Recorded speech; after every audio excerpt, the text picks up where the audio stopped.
നമസ്കാരം. Road to job YouTube ചാനലിലേക്ക് വീണ്ടും സ്വാഗതം.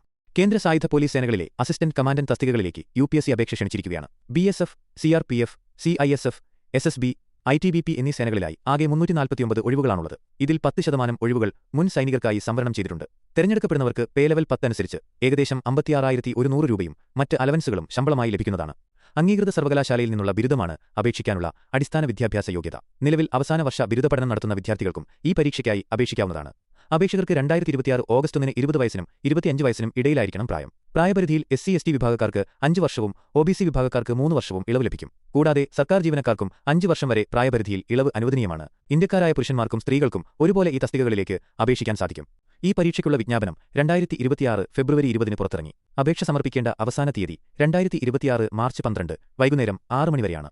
ജനറൽ, OBC, EWS വിഭാഗക്കാർക്ക് 200 രൂപയാണ് അപേക്ഷാ ഫീസ്. എന്നാൽ സ്ത്രീകൾക്കും SC/ST വിഭാഗക്കാർക്കും അപേക്ഷാ ഫീസ് നൽകേണ്ടതില്ല. നെറ്റ് ബാങ്കിംഗ്, ഡെബിറ്റ്, ക്രെഡിറ്റ് കാർഡുകൾ അല്ലെങ്കിൽ UPI വഴി ഫീസ് അടയ്ക്കാവുന്നതാണ്. തെരഞ്ഞെടുപ്പ് പ്രക്രിയ പ്രധാനമായും 5 ഘട്ടങ്ങളിലായാണ് നടക്കുന്നത്. 2026 ജൂലൈ 19 എഴുത്തുപരീക്ഷ നടക്കുന്നത്.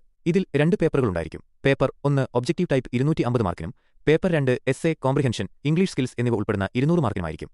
പേപ്പർ 1 തെറ്റായ ഉത്തരങ്ങൾക്ക് 3-1 നെഗറ്റീവ് മാർക്കിംഗ് ഉണ്ടായിരിക്കും. എഴുത്തുപരീക്ഷയ്ക്ക് ശേഷം ശാരീരിക ക്ഷമതാ പരിശോധന, ഇന്റർവ്യൂ അല്ലെങ്കിൽ പേഴ്സണാലിറ്റി ടെസ്റ്റ്, മെഡിക്കൽ പരിശോധന എന്നിവയുടെ അടിസ്ഥാനത്തിലാണ് അന്തിമ തിരഞ്ഞെടുപ്പ് നടക്കുന്നത്. ശാരീരിക ക്ഷമതാ പരീക്ഷയിൽ പുരുഷന്മാർക്കും സ്ത്രീകൾക്കുമായി വ്യത്യസ്തമായ മാനദണ്ഡങ്ങളാണ് 100 മീറ്റർ, 800 മീറ്റർ ഓട്ടം, ലോങ് ജമ്പ്, ഷോട്ട് പുട്ട് എന്നിവയിൽ നിശ്ചയിച്ചിരിക്കുന്നത്.